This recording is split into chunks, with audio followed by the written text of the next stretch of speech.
Good Saturday morning, everyone. Today on Perspective, since May now, we've given you a look into the ways the COVID-19 pandemic has affected our lives. This morning, we're going to find out how this devastating virus has changed the way that we go to our favorite restaurant or bar. New regulations have led to restaurant dining looking much different than what we are used to. Servers and chefs are now all wearing masks or even face shields. Many restaurants now embracing the concept of curbside and delivery service. Paper and laminated menus are few and far between as more restaurants put them online to create more of a touchless experience. Now, it seems that for many, the way that we've enjoyed going out to dinner with friends and family has changed. The coronavirus has deeply affected our restaurants, bars, and nightclubs.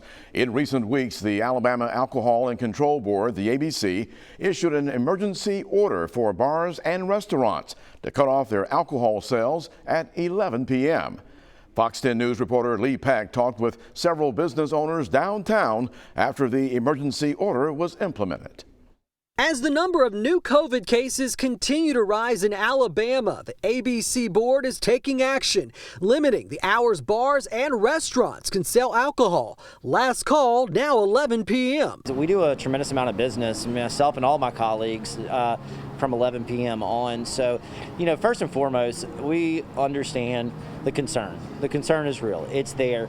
But at this point, we've got people at the ABC board who are not in our industry, who aren't even consulting us, that are making decisions. Bar employees and patrons don't see the change in hours, making a dent in lowering Alabama's COVID numbers. In all honesty, like I said, it wouldn't matter if you could cut it off at 8 in the evening or let people drink until 4 in the morning. It really has something to do with social, cleanliness, hygiene. You can have 5 people on the street or you can have 100, but if somebody's not washing their hands, it wouldn't matter when you could get a drink. And that's just it. If they're with a group of friends, they're going to continually drink and they're just going to go to somebody's house and congregate there. They may not be at a bar, but they're in somebody's backyard or their house. I mean, they're still in close quarters, so it doesn't really change much, in my opinion.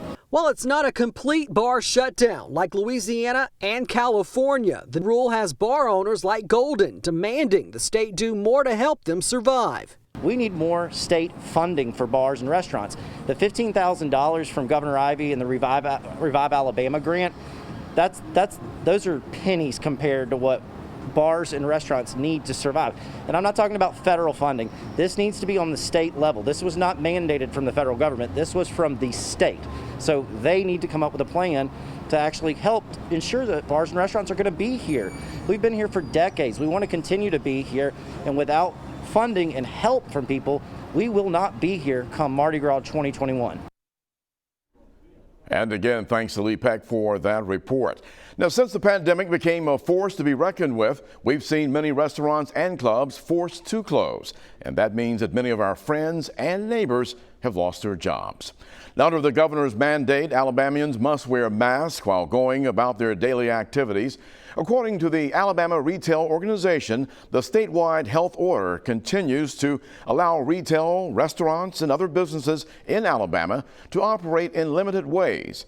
Now, the order says that all non-work gatherings that cannot maintain a 6-foot distance between people is prohibited. Plus, frequent sanitation and disinfection is all required.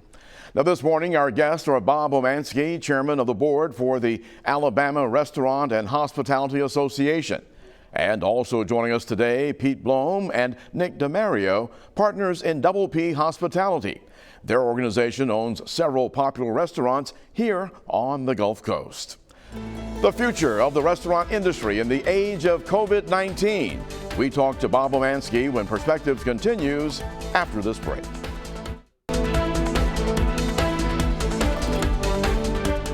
Joining us now, Bob Omansky, and Bob is the chairman of the board for the Alabama Restaurant and Hospitality Association.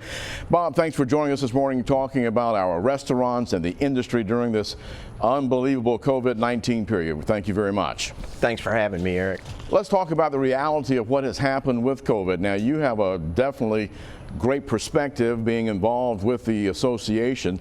Tell us exactly what you all are seeing for our restaurants throughout this part of the state as well as the state of Alabama. Right. Well, you know, it's just been devastating for our industry as a whole. The coronavirus pandemic is really set us back on our heels. A lot of people don't realize this, but the restaurant industry is the second largest employer in the country. And you know, when you cut an industry like that off at its knees, you really put a lot of people back on their heels. So it's just been devastating. We've had some success with drive-through restaurants and carry out and things like that. But you know, there's always a special thing about people gathering around a restaurant table and enjoying each other's company that we're not able to do right now. And it makes things very challenging. When you talk about the devastation, give us an idea of how many restaurants we've lost in this 5-6 month period. Well, just here locally, I mean, just to name a few, you know, the Shrimp Basket at Midtown is gone, the TGI Fridays is gone. Those are just to name two of the ones that I'm familiar with. And I know there's scores of others that are currently closed that may not reopen at all. And the rest of us are just trying to do everything we can to navigate our way through a very challenging time. Is Mobile any different from what you're seeing around the state as in Birmingham, Montgomery, Huntsville? What we're seeing is that around the state, some of the smaller communities that maybe don't have as dense a population base and aren't as affected as some of the larger metropolitan areas are actually coming through this thing a little bit better than the larger metropolitan towns where population base is much more dense. So you know, the restaurants that are in outlying areas, the mom and pops that are out there, and you know, the restaurant industry is comprised 99% of restaurants, people don't realize this, are small business owners. And you know, even if you own the McDonald's here in town, you're still a small business owner here in Mobile because, you know, McDonald's is a big brand, but it's your store, it's your restaurant, and your family, you know, it's your family's business. So what we're seeing, though, from the numbers standpoint, is that the outlying areas are not as hit as hard as the metropolitan areas. As an association, what type of information are you all supplying to these business owners to try and help them shift and make the changes necessary to be able to survive? Well, the Restaurant Association really is the conduit for which all the restaurants can gain information about how to do things better, how to do things more effectively during this difficult time. And we're also a source of information when the governor comes out with you know, new protocols, new procedures, whatever it might be, whether it's, you know, reducing capacity, increasing capacity, all those kind of things. And we're really the conduit, and we're the voice back to the legislators as to what we need and how they can assist us in trying to stay afloat during this difficult time. And as you hear the debate going on in Congress about how much funding for the small business community, what is it that you want them to do? How much do you need, and what type of financial assistance do you think needs to be in place? Well, the National Restaurant Association is the spokesperson for our industry across the country. And, you know, they've advocated a separate fund just for restaurants that should be industry specific because we are, in fact, the hardest hit industry through all this. And, you know, we're a bigger industry than the airline industry. We're a bigger industry than the automotive industry.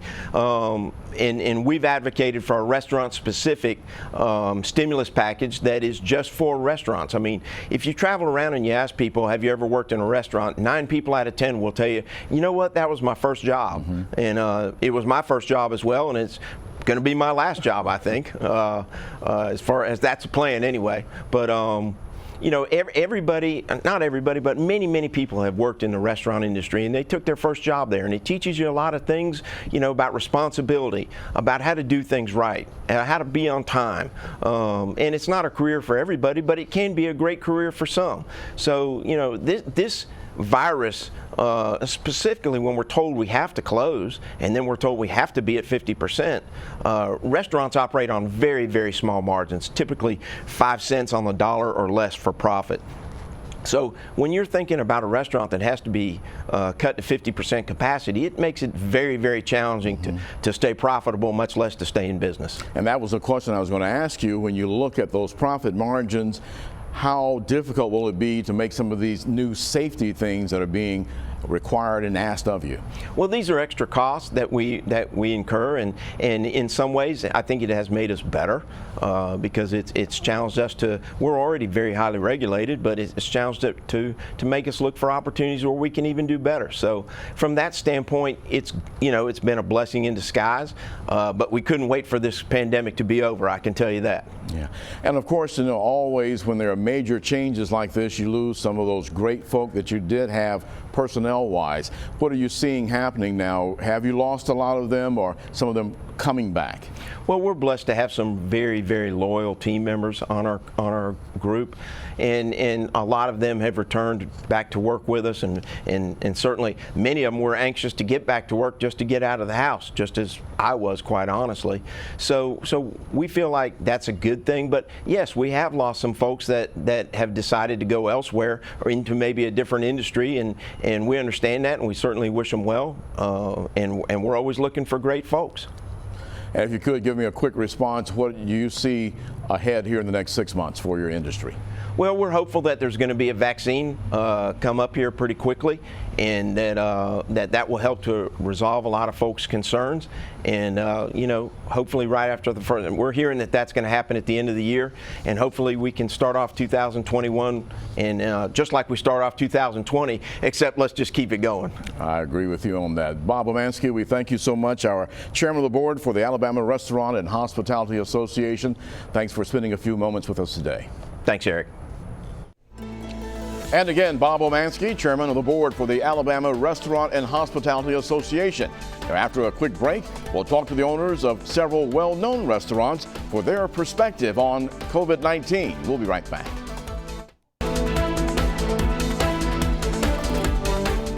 And our guests now, we're talking to Nick Demario as well as Chef Pete Blom. They are partners in PP Hospitality. And guys, we want to welcome you to Perspectives this morning as we talk about the restaurant industry, your restaurants, and of course, how COVID-19 has been affecting that. We thank you for spending a few moments with us this morning.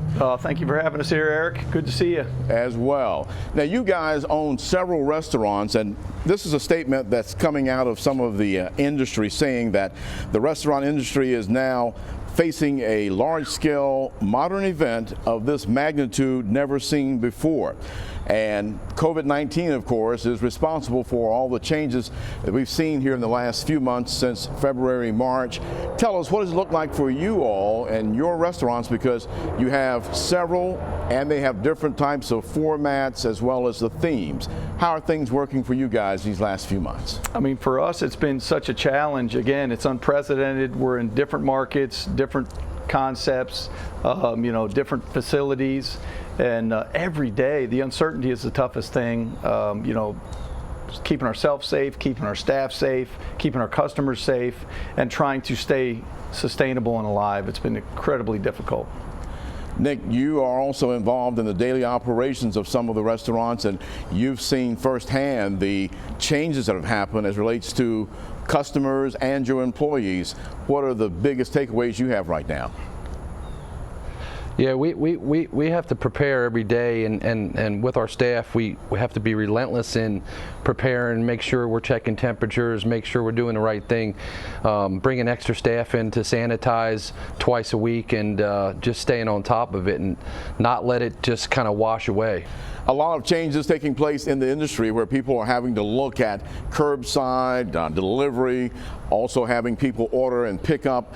And at the same time, your facilities are different, your locations are different. How have you adapted to this new form of having to serve your customers?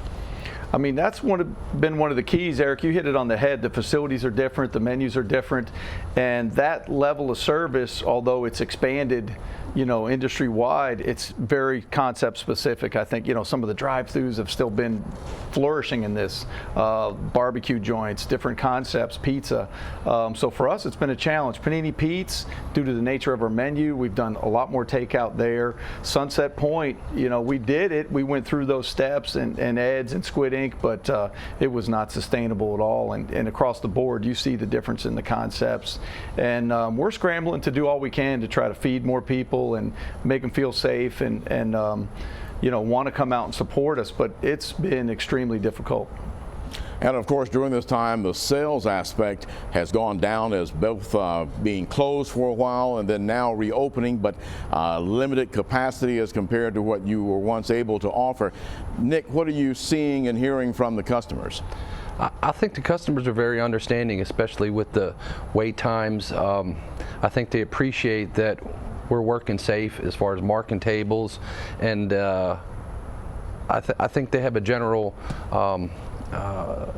happiness for us doing that for them and feeling safe. And of course, one of the critical things that you faced dealing with the personnel issues of people having to be laid off for a while, or however you were able to handle it. Were you able to continue to pay your staff at some of the locations? How were you able to make the adjustments for your personnel and your staff? Well, every day is an adjustment. When in doubt, don't. If somebody's got a cough or whatever's going on, you can take the day off. We have a service that we work with, our human resource development part of it, and they are unbelievable as far as giving us feedback on how to handle situations. We've even done Zoom calls with our managers on how to handle protocols of different things that may occur. So one of the things you mentioned there, you're dealing with the safety issue where we're all talking about the customer, the employees, the cooks in the kitchen. Talk about the personnel issue as far as maintaining your personnel where you were able to hopefully keep many of them, and have you been able to get some of those back now that we've reopened and you've got limited capacity? It's been a challenge. You know, most of our people, we've had a easy time getting them back. We've had a few that didn't come back, but you know, we're always looking for superstars, and we're going to do what we need to do as far as working safe, working smart, and then having a plan on a daily basis. So we're always looking for people, even if we don't have a spot. And as you look ahead, what do you see that's going to be staying the same that we've incorporated during these last 5 and 6 months, as well as what the industry is going to require? Because they say one of the things that your industry folk are talking about is safety over your operational success. Yeah, I think convenience, safety is going to be huge. We're already an industry that's heavily regulated, and we run real high standards of sanitation already. So for us, it was just moving the ball even further. So, but convenience is a big thing. Having the menus on apps, using technology, those things were kind of new, and I'd rather see a menu. Now everybody's like, I don't want to touch a menu. So there's certain things that less contact and the better use of technology, pre-ordering for pickup, takeout. The fact that, you know, I talked about the difficulty of some of the concepts, but at the same time, it has become a little more acceptable for people to say, let's go out and spend 50 or 60 or 70 bucks on a dinner for two and bring it home and put it on our China and eat it. So we're all trying to watch what's happening around the country and follow suit and just do all we can to get whatever business we can to try to get back to where we were, from innovation, sanitation, safety, and also working leaner, because the staffing issues are real, and menus have been scaled down, and we're trying to kind of carve out the fat there and run more efficiently as well. So as you give us an idea of what's ahead as far as people being able to know what you're offering, the type of services, what is going to be the vehicle for you to be able to reach your customer base? I mean, we rely heavily on social media and trying to get the word out, doing things like this, Eric, with y'all. You know, we created a Facebook closed group page for our staff, for everybody in our company, and we communicated very well that way through the shutdown and everything else. So, and it's a daily basis. It's trying to get it out. You know, from an advertising standpoint, there's no budget for that anymore because of the massive loss of sales. So it's that fine line of how do you get and stay around. Really, I think a lot of us, we're looking at just how do we get through till, you know, next year, whenever this thing gets under control and they find some treatments and stuff. We just want to stay alive to see good days again. And speaking of staying alive, you had a new restaurant concept open not much before all this began. How has that been for that newest one? Man, you know, Squid Inc, we converted Panini Pizza in downtown and did this really cool gastropub, and I mean, it came out of the gate so hot and just blew up, and it's you know, it was like right in the midst of all this momentum, this happened. So it was tough. And downtown Mobile, to me, based on what we see elsewhere, it came back slower because the hotels are at very, very minimal occupancy. There's no cruise ship, there's no conferences. A lot of the people are working from home. And how many companies are going to say, wow, we don't need all this office space, we can pay these people to work from home and save money. So, you know, for Squid, it was tough. We're still doing great there, and the hype is good. We're backing it up, but we really, you know, the honeymoon phase, as they say, when things are just blazing, it just got pinched right away from us there. That was tough. Well, Chef Pete Blom and Nick Demario, we thank both of you so much for coming and sharing and giving us an inside look at what's going on in our restaurant industry. And of course, we wish you guys much continued success and to be able to survive and prosper again through this COVID-19 period. Thank you very much. Thank you so much, Eric. Thank you, guys. And once again, Panini Pete Blom and Nick Demario, partners in Double P Hospitality. Perspectives continues after this break.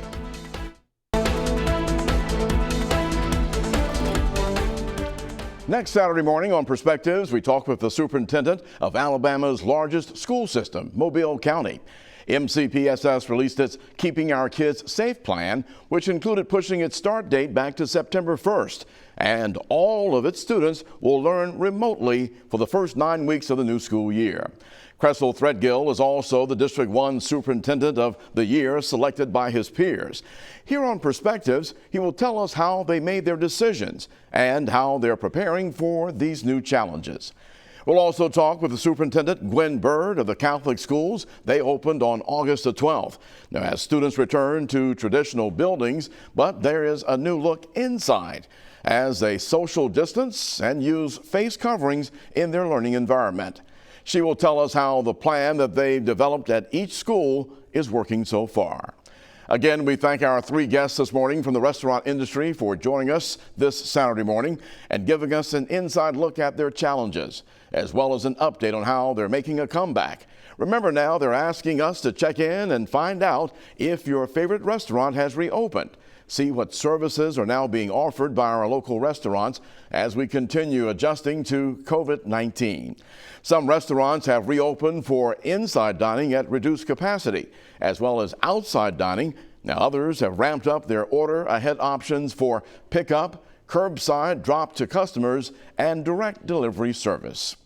Pete Blom and Nick Demario own 4 restaurants under the Double P Hospitality brand. They are Panini Pete's in Fairhope, Squid Inc. in downtown Mobile, Ed's Seafood Shed in Spanish Fort on the Battleship Parkway, and Sunset Point at Fly Creek Marina in Fairhope. Each restaurant has a completely different feel and atmosphere. So if you get a chance and want to dine out or pick something up for lunch or dinner, please check them out. And of course, Bob Omansky, who is president of Winsel's Oyster House Restaurant and chairman of the board, as we mentioned, for the Alabama Restaurant and Hospitality Association. Bob is working hard to advocate for the local restaurant industry with Alabama Governor Kay Ivey and with the national board. It's a fight to create a special fund just for the restaurants. Well, join us here next Saturday morning at 9 for Perspectives as we discuss important issues and we seek solutions. Now, if you have ideas of topics that you'd like for us to address, just drop it to us at perspectives@fox10tv.com. I'm Eric Reynolds. Have a great week.